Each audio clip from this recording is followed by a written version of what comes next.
Alright, Garden of Terror. We got another best of 3, guys. Not the starting map I thought we would get here, but absolutely here for it. We get Jojo getting banned. So the Akatsuki are moving on through the losers bracket. Again, we are in the losers bracket. We got Questing going up against them right now. Another team that was sent into the lower part of the bracket a little bit earlier. And I mean, honestly, the map alone is already throwing me off a little bit, because Garden of Terror, we get it a lot, but we haven't had it as the starting map in a bit. And I kind of want to see what exactly the draft is going to look like with this in mind. Because Hogger is obviously pre-banned. The pre-bans can be found right down here. And with that, you still want to have a few heroes that are good at taking mercenary camps. They could always, of course, go and pick Sonya up. There's also Dehaka still to be considered. But the bigger the map, we could see some crazy stuff happening, because we've seen a couple of Samuros in the past with other teams and a few other approaches to try and drive the opponent crazy. Qualifier number 1, of course, comes to mind with Abatha and Murky being played in tandem here. So there's that. Could be pretty cool here. It's just funny to me that every single time we see anyone go up against Ultralisk, we're seeing bans against Maiev, we're seeing bans against Karrigan, we're seeing bans against Medivh. Everybody is just trying to ban him out as best they can. And there's Dehaka. So they get indeed Dehaka as the opening hero. And let's not forget that in one of the previous best of 3s that were played by the Akatsuki, they came in and took Falstad 2 later on in the draft. So if they can play with a double global, this might be another map where they do exactly the same in an attempt to just dominate the macro game. Now, we get Sylvanas, we have Muradin as well. So some pressure play available for Be Right Back Questing. Sylvanas combinations are always neat when you can get someone else with her onto a lane and then just shred walls and some forts. I always loved it when you had Sylvanas and Greymane and it really worked out for the team. But in this case, it's not gonna happen, because the Akatsuki simply take Greymane away to not allow the combo, and more importantly, get a hero for themselves that again is good as taking mercenary camps, and they're going for Rhaegar, of course, with that too. So a good start for them into the draft. Doggy dog. And yeah, final bans coming in for the first map here. And again, if you are currently tuning in for the first time on this, so this is the second qualifier for Meta Madness. We have an event where in total there's $2,000 of prize money on the line, put up by me this time. We don't have like a big sponsor or anything. I sponsored the prize money myself for this one. And in total, we have 5 qualifiers. Teams will accumulate points as they move through the rounds in the qualifiers. The further they go, the more points they get. And then at the end of all the qualifiers, we look at the leaderboard and the top teams move on to the playoffs. And of course, we have more and more pre-bans coming in from one qualifier to the next, up to the playoffs themselves. Right now, in the second qualifier, it's 8 heroes that are pre-banned. You can see them right down here. Heroes can only be played once within the series. And as we're heading into the next qualifier, there will be more bans coming in. Pajnox with ETC. So we get Muradin ETC, meaning Stage Dive is very likely, should be a Stage Dive play by them. So we have a global available. And Power Slide, Stormbolt. It's an interesting start into this. Yeah, color me a bit intrigued. Not sure if that was actually necessary for a side laner. And it really begs the question what their final pick is going to be. Whereas we get Sergeant Hammer and Garrosh. Ouch. Yeah, okay. That is gonna suck. The Akatsuki with a Sergeant Hammer right now. And Greymane, Rhaegar, Dehaka, yeah, this is going to be tough to beat. Heavy for siege up, and then you have still some global control that you can execute too. Now, as the final pick for the blue team, what are they going to lock in? Well, it's Junkrat. Okay, so Junkrat comes in together with Sylvanas. Guys, Garden of Terror, map number 1. We got the Akatsuki against Be Right Back Questing. Let's kick it off with Garden of Terror, map number 1 in the best of 3. Be Right Back Questing on the left side of the map with Mr. Tycho on Junkrat, Guilty Spark on Karazim. We have Berserkade on Sylvanas with Garden of Terror being our first map the real man on Murden, and Pajnox is playing ETC. On the right side of the map, we get the Akatsuki, Banana H on Rhaegar in this first game of the best of 3, Skok on Sergeant Hammer, Ultralisk on Greymane, Copenhagen is playing Dehaka, and Masquerade is playing Garrosh. Alright, let's go and see how far they can go in the losers bracket here. Is Be Right Back questing just another stepping stone, or are they going to cause the upset in this series? Sylvana's at the top. I mean, it seems like they're trying to get her again onto the tower, and then of course ETC is going to flank or protect the flank as best as he can, which we're already seeing here. They get 50%. They're staying a little bit long, honestly. So they got to be a bit careful. Normally, I'd say, okay, they get out. Normally, every time I see a Sylvanas push at the start go past half HP on the tower, I'm already thinking, uh-oh, because it oftentimes ends with one of them dying as the flank comes in. But in this case, they're moving out just in the nick of time, are able to get a lot of damage in for totally free, of course. But here comes the attack against Sergeant Hammer, and what a kill! Nice! Well coordinated. That's how you take the Hammer down. Job well done. Be Right Back questing, nearly dropping Rhaegar too. They can't get him, so they go for the other doggy. They go for Ultralisk. Get the slide, and he gets out. No! Karazim gets killed. Oh, that hurts. But yeah, let's take another look at that Hammer kill. That was actually pretty cool. It was really well coordinated. Look at this. Everybody is just jumping in, and Skok, he didn't know what hit him here. So yeah, they get the hit, and in the Sylvanas!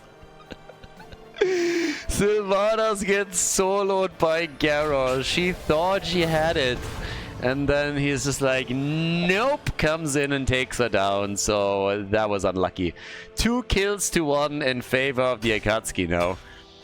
And, well, they get an early level 4 too. I mean, it's a massive map, of course, so we'll see who gets the first objective here. The seed is already spawning down at the bottom of the map, and with the position, I would assume that it's the red team who picks up the first one. Yeah, in we go with Siege Tactics right now as a level 4 talent. Indomitable, of course, too. So a lot of tools that can screw with Murden Storm Bolts and the slides from ETC a bit. But yeah, down here we still have Dehaka doing his thing, and we're getting the reverberation for Murden.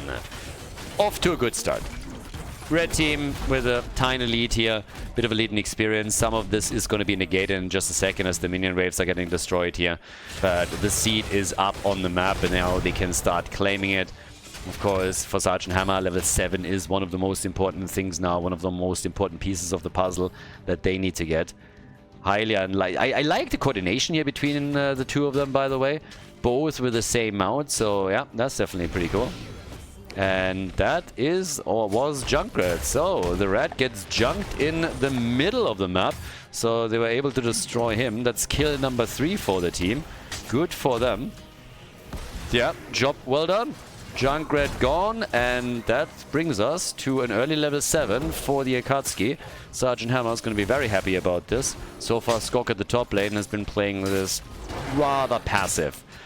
Not been too far out there. Wanted to avoid ganks against him. But now with mobility, there's a bit of a chance. And already happening. So yeah, power slide is in, but Pajnox is going to have to fall back here slowly. This is likely going to be a bit troublesome for him. As long as he's getting some support here, then they can still go for Sergeant Hammer. But let's see what ETC can do. The ETC pick in particular is something that I didn't really expect, but I assume we're going to get Stage Dive, particularly now that you also picked up Echo Paddle as his level 7 talent for the added wave clear. It kind of means that they are trying to use him as that side laner that can jump into the big fights later on with Stage Dive, maybe harass the backline a little bit. But they need to coordinate this extremely well if they want to have a good shot there.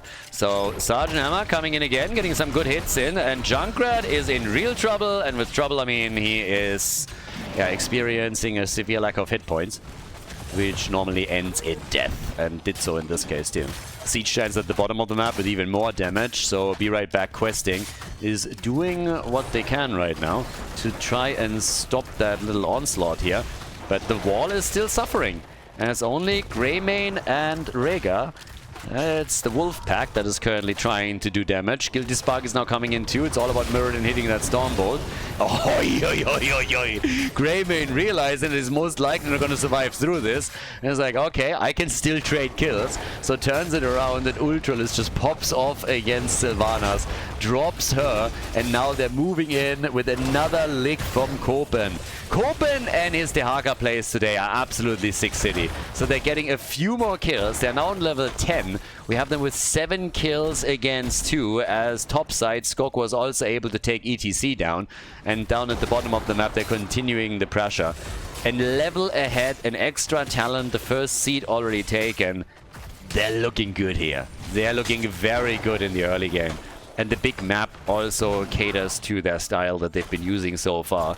We have now Greymane going for another camp. The seed is finally up, but this is definitely a bit problematic. Blue team needs level 10 as soon as they can grab it, but they are losing ground on these lanes. Now, there's still a few camps that they themselves were also able to pick up, but with the Siege Giants protected in the middle, we'll see what they can do here. We have with level 10 also Sylvanas with the mind control. Trying to go for Masquerade here. ETC sliding, gets hit by a drag, but then again, the Ancestral had to be used for Masquerade, and this time he's not going to make his way out of this. A good ult from Buzzarcade, ETC with really nice blocking here too. So Garrosh couldn't get out, and here comes the stage dive, as Pachnox says, not on my watch. Nope. Comes in and interrupts Greymane. Greymane immediately letting it go, and he's just like, screw that. I'm not gonna have ETC jump on top of me. That ain't happening. So yeah, he moves out, tries to go straight for the next camp, which Mirrodin, by the way, sniffed out already. Mirrodin has already seen that. So there's a chance now for him to do his thing as well and try and invade, but obviously he signaled it to the rest of the team, Greymane that is, and that allowed them right away to rotate people over and make sure that they are getting the camp. The Argys try the same thing down at the bottom of the map, dodges out on the mind control of Sylvanas. And yeah, there's that. So, all the way up at the top. Bye-bye Fort. That one's gone, and bye-bye Mirrodin. Yeah, he's gone too. Mirrodin gets slaughtered. They're still trying to defend this, but I got news for you. It's not going to happen. So the blue team a bit too late to do anything about it. Now they might even lose that Siege Giant camp here, and I would be shocked if they didn't. But if it gets claimed, that means all of a sudden a double camp push at the top lane. And Mirrodin is still gone for a couple more seconds. So yeah, here we are.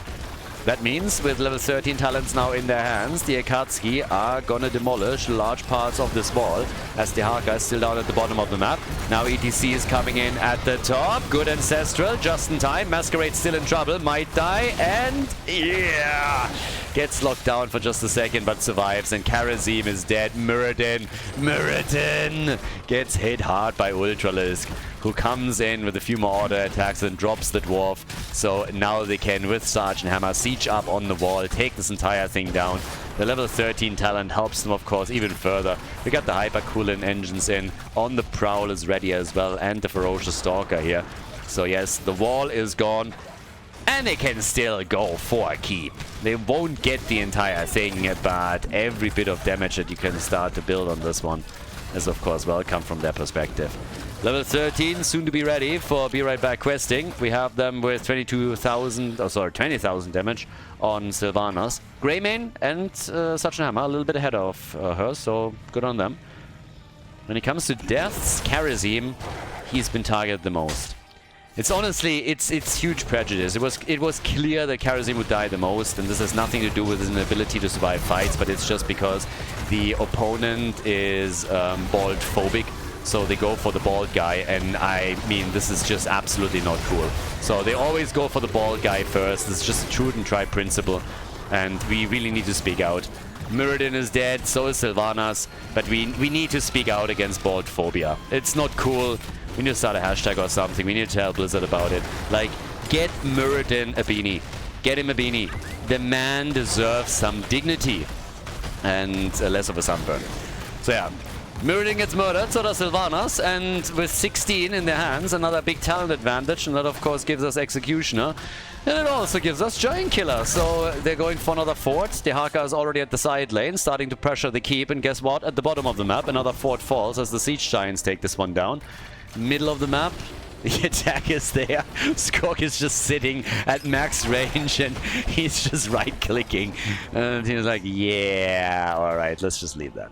So with that, we have 12 kills to 3. Topside fort has taken some damage. They go for Baldy again. Bold move by Guilty Spark, but he is able to dash out. Nick of time, but well, there it is. Oh, Sergeant Hammer. Hello. Yeah. And there they die again. Karazim is dead again. Moment of silence for Bald Brother. Alright, that's long enough. 17 on the board, and well, the guys, they're absolutely murdering them here. So all the forts are gone, some of the keeps have already taken damage, and now we're just seeing the Akatsuki go ham here. Again, it was a bit of an upset when they dropped down into the loser's bracket, of course, so now they're trying the loser bracket run, and up to this point at least, they have been absolutely excelling at it. They are going for their targets. They were one of the favorites to make it to the grand final too. It's definitely a team that is stacked with top players, and they show exactly that. So Be Right Back Questing is currently trying to do what they can in order to somehow stop the bleeding and turn the game around, but it is difficult. At the minimap you can see that Dehaka is now moving through the top. They already destroyed the keep at the bottom of the map, and he is now trying to get some extra damage in at the top side keep too, as everybody else is moving slowly towards the mid lane. We haven't even seen an objective yet, but there's a third potential seed for the Akatsuki that is now spawning. They're trying for Dehaka. I'm not even sure if he's gonna die here. Instead, he tries to move out, gets caught, and yeah, Copenhagen is dead. It was close. He nearly got away, but they are dropping him. My question would have been if they can somehow get over here the seed and therefore the objective, the Garden Terrors, but I don't think just yet. Another big one at the bottom of the map with the mercenary camp, the catapults that come through the next wave. They're buying or trying to buy a bit of time for Dehaka too. Yeah, there's the rotation, and Ultralisk immediately realizes that he might have bit of a bit more than he can chew. Mind control and Sergeant Hammer wasn't intended, I suppose, but they still get it. Ult comes in from ETC as they're fighting for this, but the bot lane push is now starting to hit the core soon. So if they want to have that seed, they need to lock it in quickly. Siege Giants are already gone. Parchnox, careful, and he's dead.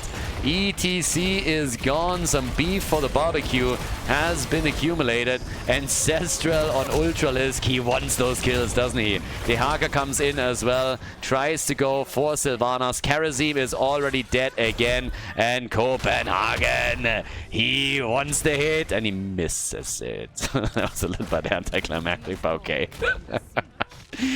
Yeah, 17 kills to 4. We have Siege Giants, well, we have Catapults first of all at the core. Siege Giants could have been taken, but they were a bit too slow to lock them in. They got the objective, and they're now going for the top keep, so we're gonna get Garden Terrors on the core in just a few seconds. This is looking very much like it's gonna be the end of game number 1. A strong showing from the Akatsuki once again. And it honestly seems like they're now trying to take all of the structures out, get some extra experience and, you know, like maximize it. Take everything down, including Mirrodin, who was the first one to fall at the defense. Now with Deadly Calm, we're also getting the Orbital BFG. So yes, it is time for those level 20 talents. And big damage is incoming from the Akatsuki as they go for the core and victory in game number 1. With Karazim falling for the 6th time now in this game. The game is about to end. Greymane on the core, and that's the lead. The lead in the best of 3 series here in the lower bracket for the Akatsuki as they take down Be Right Back Questing on Garden of Terror. Before we head into game number 2, make sure that you subscribe to the channel if you haven't done it yet so you don't miss out on any future content here on Khaldor TV. Okay, we're back to Battlefield of Eternity. Map number 2, match point number 1 for the Akatsuki. It's looking good for them. This is their 2nd match in the losers bracket, and if I am not mistaken, then if they win here, they go to the losers bracket final. Honestly, the designations are always a little bit weird with loser brackets, because I think technically the round before you reach the grand final is called the consolation final, but people have been calling that the loser bracket final and so on and so forth. But yeah, so if they, after this, assuming they take this one, they still have to win 2 more matches in order to make it into the grand final. So there's still a long way to go for the Akatsuki, but as explained previously, every single round they win gets them a bit closer to a good position in the leaderboard to reach the playoffs. So 10 heroes that have been played in game number 1 cannot be played again, and the 8 heroes that are pre-banned for this tournament are also completely gone. So as is, we have again Maiev banned against Ultralisk. Shocking, I know, we haven't seen that before. Every single game, always against Ultralisk whenever they can. And there's also a ban against Johanna now. Now the only interesting part, I assume, would be that this time it's actually first pick, first ban for Be Right Back questing. So if they would have been willing to pick Maiev for themselves, then they had a chance here to not ban her out and force the Akatsuki to ban her or let her through. So that's something that you can actually pull off. But yeah, it's first big territory now that we're heading into Battlefield of Eternity, and we have Li Ming for the blue team. Li Ming, obviously, at this point, one of the best heroes to take for Battlefield. Vala is pre-banned, Hanzo is pre-banned, that already takes 2 of the options off the board, and then in game number 1 we had some others removed. Interesting, Zarya as a very early pick together with Malfurion. Alright.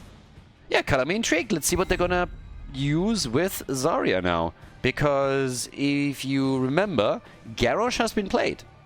Normally you're looking for Zarya Garrosh, so that you can go for the speed bubble on level 4, can speed Garrosh up, he races into the opponent's team and then flips the target over and you get an easy kill, but not so much here. So we get Zarya and Malfurion, and I kind of want to know what they're pairing at the front line now. Give me Uther. Uther main tank with Zarya. Just like speed Uther up and he runs in for the stun. That would be kind of funny too. On the other side we get Ana for nano boost, so Li Ming is gonna have some extra oomph behind her. And we get Mei. Chen gets banned, okay. That's actually kind of sad. I would have loved to see a bit more barrel plays. Chen is just fun. Fat Illidan is just fun. He's like Illidan, but with more alcohol. What's not to love, right? Gets the barrel and just like goes for it. So, final ban for the map. And they're getting rid of Cassia. There's still plenty that you can go for in regards to damage. Alright, come on boys, let's go. What are we getting here? What are they pairing off with Zarya? Ultralisk, Masquerade. Could get the frontline tank right now.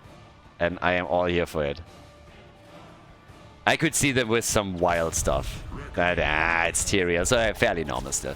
Tyrael and Sonya. Maybe Tracer for Ultralisk? That would of course also be a pretty nice pick now. They have Tyrael, Malfurion already, and then in addition to that you get even Zarya's shield every now and then. That would be pretty good. Can go on Li Ming, can go on Ana, can really poke the backline here. So would be a solid choice for Ultralisk if they really want to use it that way. And obviously Sonya also has a lot more survivability here too. Final 2 picks, we have Samuro and Suljin. Yeah, Suljin would have been another one that I could have definitely seen for them, but he has Tracer, and with how quickly they picked her, it was clear that they wanted to have that particular hero. Battlefield of Eternity. Okay, so we're going green towards the end for for Be Right Back questing. Guys, map number 2, match point number 1 for the Akatsuki. Let's jump straight into Battlefield of Eternity. Match point number 1 for the Akatsuki with Ultralisk on Malfurion, Masquerade on Tyrael, Copenhagen on Sonya, Banana H playing Tracer, and Skok on Zarya. So we have some role swaps going on for the red team. Ultralisk is now going for damage Malfurion, and we have Tracer played by Banana H. On the left side, Be Right Back questing with Guilty Spark on Ana. We get Bazarcade on Mei, Mr. Taiko on Suljin, the real man on Li Ming, and Pajnox is playing Samuro. Okay, party time. Let's see what they can do here. We have, unfortunately, by the way, not really damaged Malfurion. It would have been nice if they would have gone full broccoli on this one. Would have been quite enjoying. But it still is kind of amusing to see Ultralisk on the support, I'm not gonna lie. So, there's that. We get Ardent Restoration as the level 1 talent. We now have, in addition, also Recklessness that we get right here for... Suljin in late game would actually be pretty fun. If he can just go fully hammer... Oh, no, well, okay, I think he's gonna die. Yes, of course he's gonna die. So much for Suljin late game fully stacked. That's still the best way to stop Suljin from stacking. You don't need blinds or anything else, you just kill him quickly. And Banana H, for some reason, I mean, what was he doing? Just like sitting there, standing and writing a diary? But Li Ming was just saying, thank you very much for the opportunity, unleashed a combo and nearly killed Tracer. But with Skok here, they can now go easily for the camp and should be able to take it. Suljin indeed is coming back, but still, this is a lot of sustain that they have here. As long as they keep Tracer alive, of course, and stay away from Li Ming and don't allow her any resets. So time will tell. The attacks are coming. Guilty Spark, careful, and... kill, kill, kill! And there it is. Dead Anna. Trade value, baby! Oh yeah. And of course, we're taking another look at this one. So, yeah, Tyrael here jumps in, doesn't get the kill, then dies, and then it is the explosion.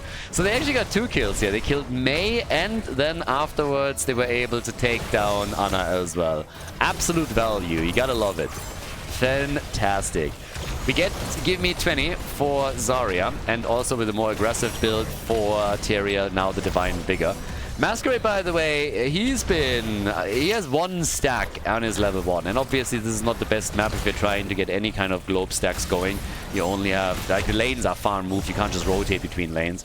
There's no 3rd lane either, but 1 single regeneration globe that he got so far, I mean, that is just a bit sad. Now he gets a 2nd one at least, but still. Now we're getting the Slush Ball and Overdose with the thingy build, what's it called? The sleep dart build, yeah. Darts instead of grenades. Bazarcade. They lost the wall already, and Suljin is stacking, but it's nothing to write home about just yet. So we have him at 9 stacks for the time being. The question is, of course, still if they can do a bit more here and really get him quickly to at least 15 for the extended range, and then help him for level 7 stacking, always assuming that he goes for Arcanite access here to try and get a bit more out of this. Top side, Pudgenox, AFK on the job. So yeah, he's definitely stalling the lane out a bit, but that also means that they're giving up the Immortal for the blue team, to the red team. So yeah, they're taking this halftime show quickly. I mean, totally uncontested. Nobody even trying to do anything about it. So now they can still try and see if they can maybe pull it off here. But yeah, it's just burned in the ground. Zarya goes brrrr, and that's pretty much the end of Immortal number 1. Solid shield, half. That's what they got. Masquerade wants some additional globes, so he heads straight into the middle. Finally is able to pick a few of them up. Tracer has been jumping in an attempt to just needle away and slow the rotation down.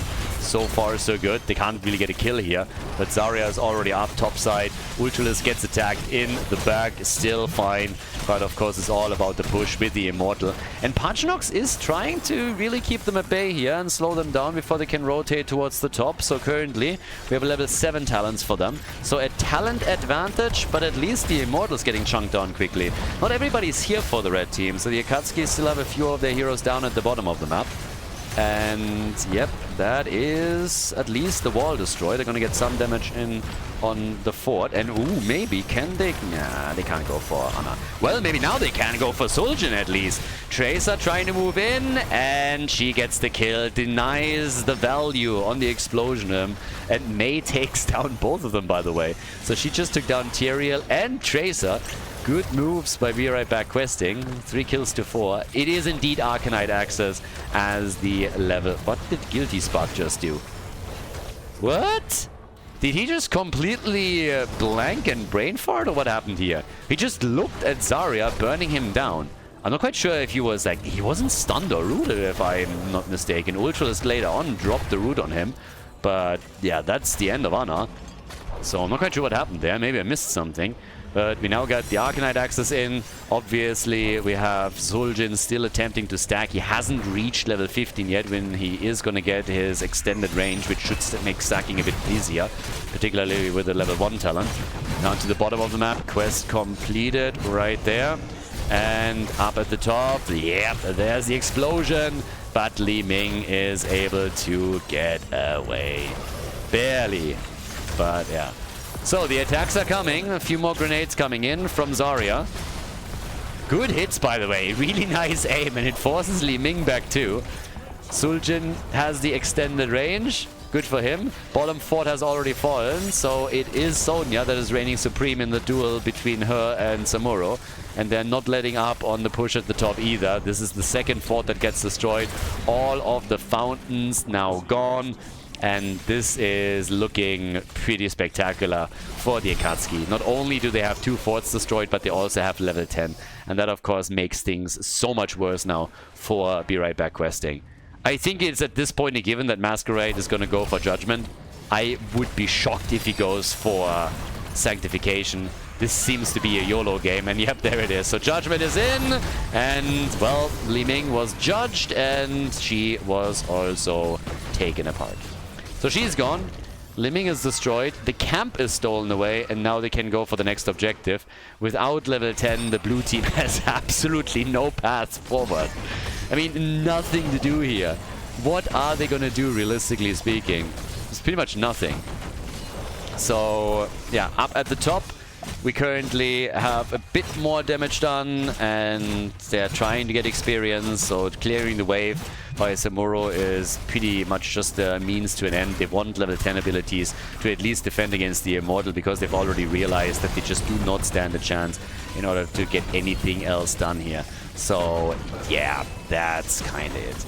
Down to the bottom of the map, they can now push, and then we'll see what they can pull off here. At this point in time, I suppose it's going to be the first keep that falls. It's actually not even a bot lane push. The Immortal travels over towards the top. Yeah, well, what about Bazarcade? Yeah, nice, finally, look at that. We're gonna get a good ult, maybe a kill. Yes, Malfurion is gone, but so no. So are Li Ming and Samuro.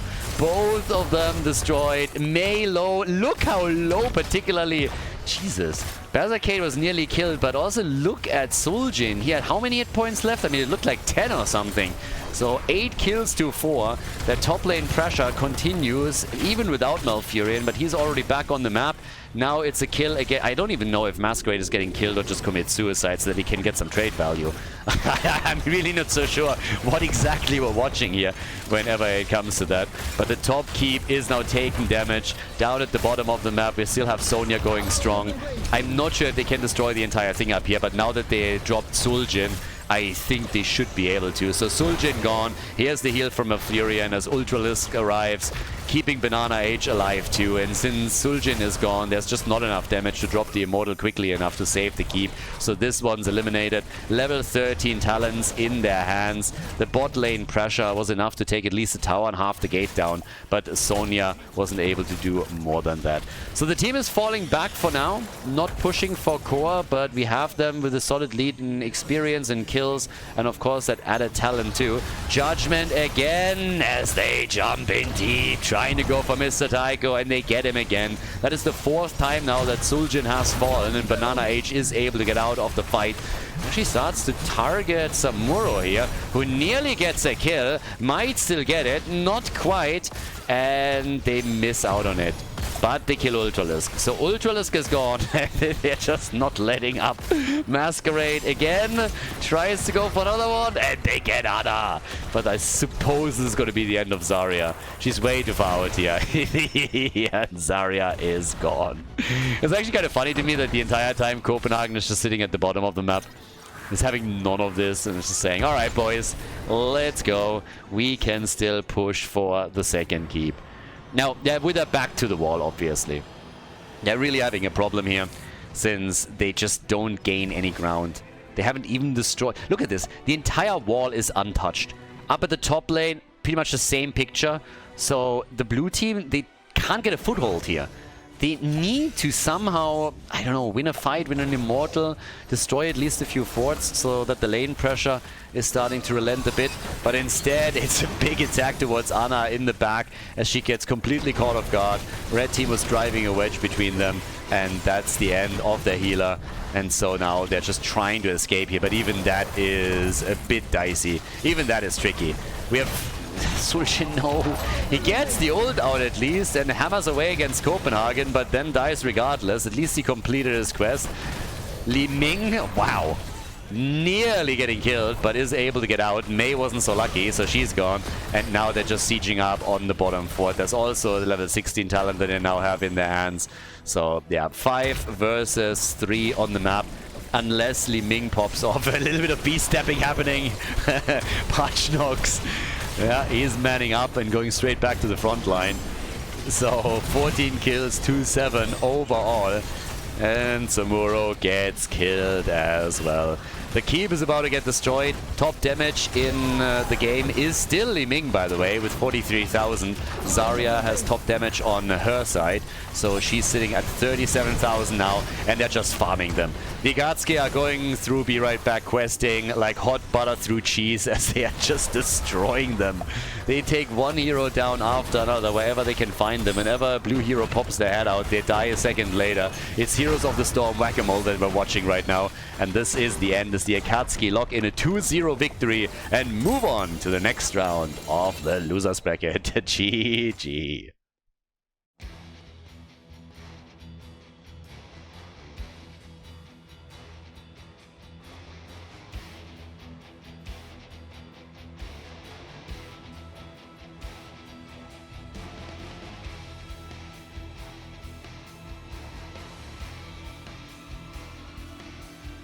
Thank you everybody for watching the video today. I hope that you enjoyed the show and the commentary.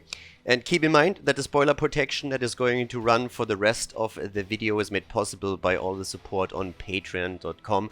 So guys, if you want to support my work, if you want to help me start new projects and keep the spoiler protection in place, please consider heading over to patreon.com/Khaldor. There's also a link in the YouTube description, and check that out. Thanks in advance, and see you guys next time with more esports coverage here on Khaldor TV. Have a great day.